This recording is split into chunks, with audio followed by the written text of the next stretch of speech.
First, we gotta start off with the Cajun seasoning, which we need 1 teaspoon of salt. Properly level off that measuring thingy. Need 2 teaspoons of garlic powder.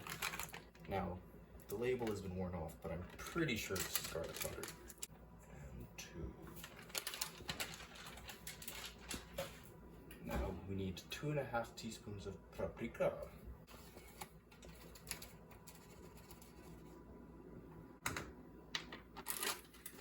A teaspoon of black pepper, which has been pre-shredded for me. A teaspoon of onion powder.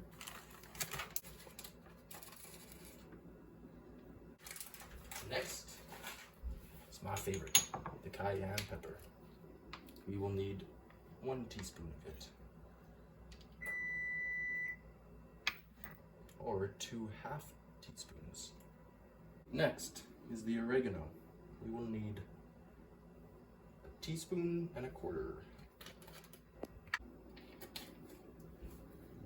Next, the same amount in time. Got 1 teaspoon and 1/4. Last but not least, the red pepper flakes. We will need 1/2 teaspoon. Now take all of your spices and mix them up.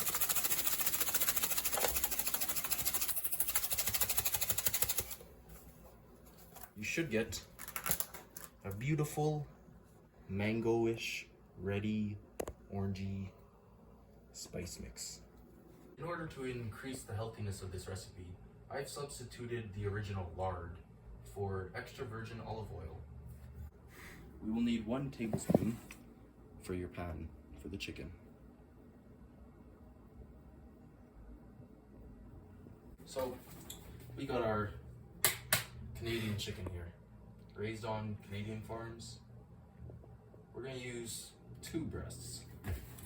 I like to, just so the oil can stick to the chicken and the seasoning can stick to the oil, I like to pat my breasts down before I season them up.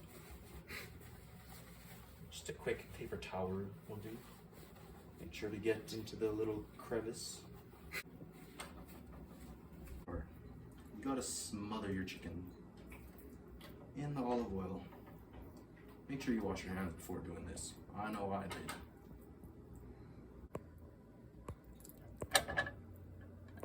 Oh yeah.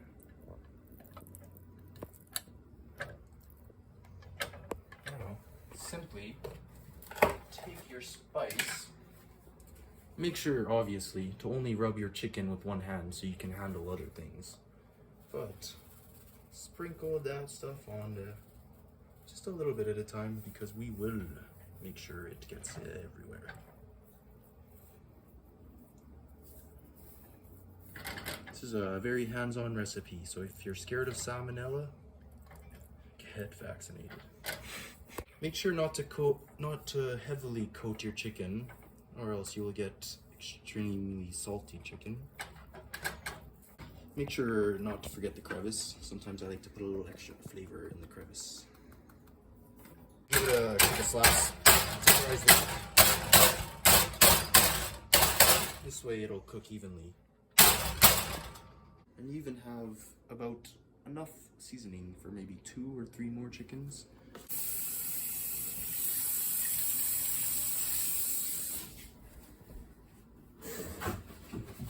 Now, for the side dish, we have a nice pack of Brussels sprouts. It is 1 pound, 16 ounces, 454 grams. But of course, after processing them, they will weigh less. First, we have to wash all the dirt off. Look at that, look at that, oh my god. There's some tomatoes in there. Wow.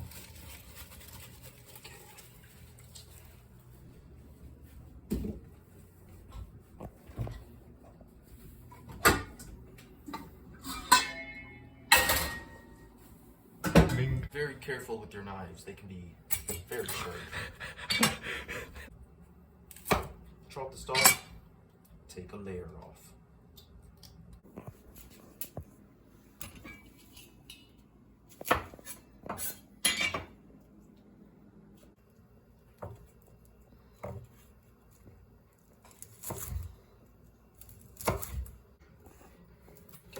can see, I've shredded all of the Brussels sprouts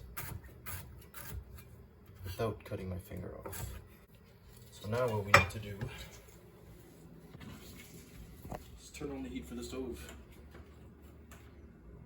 to a nice medium. Is the chicken in the oven. Hey Siri, set a timer for 25 minutes. We'll want to check back in on that in 25 minutes. Yeah. They're not even shredded properly, but that's okay. Now we got the raw cashews. We're gonna want about 50 grams of them. 100 grams. Which is about half of this bag. Now we will need a tablespoon of olive oil in the cast iron.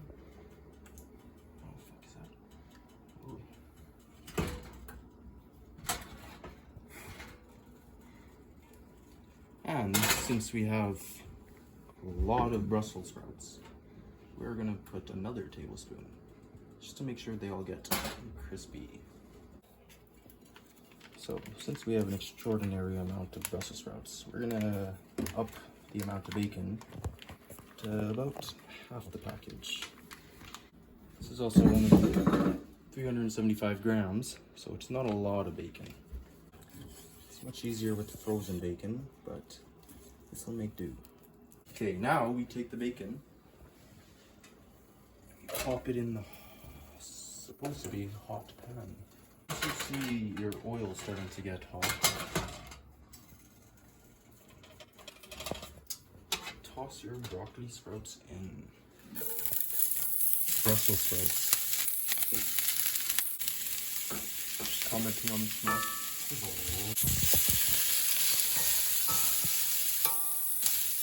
The way to crunch up your cashews is to use a bag. Some nice wax, maybe some punches.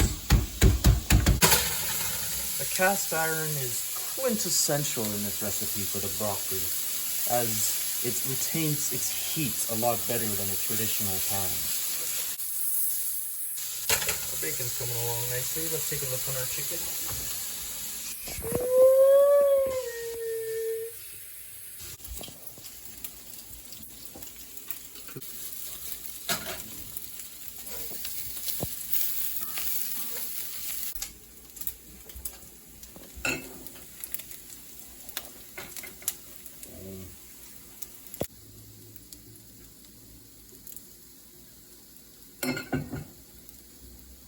Make sure you dispose of your oil in a respectable grease.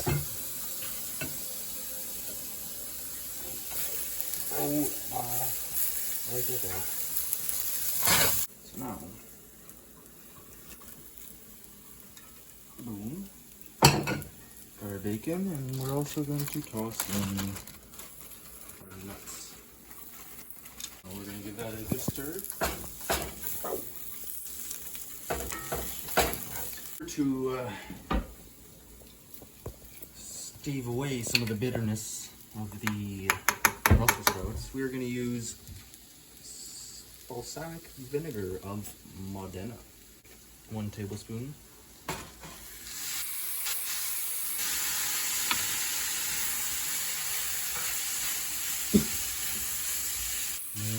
We'll do another approximately half a tablespoon.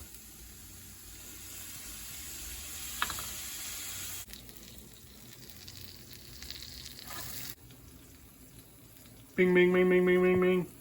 Let's go. Obviously, you don't have to check the steam.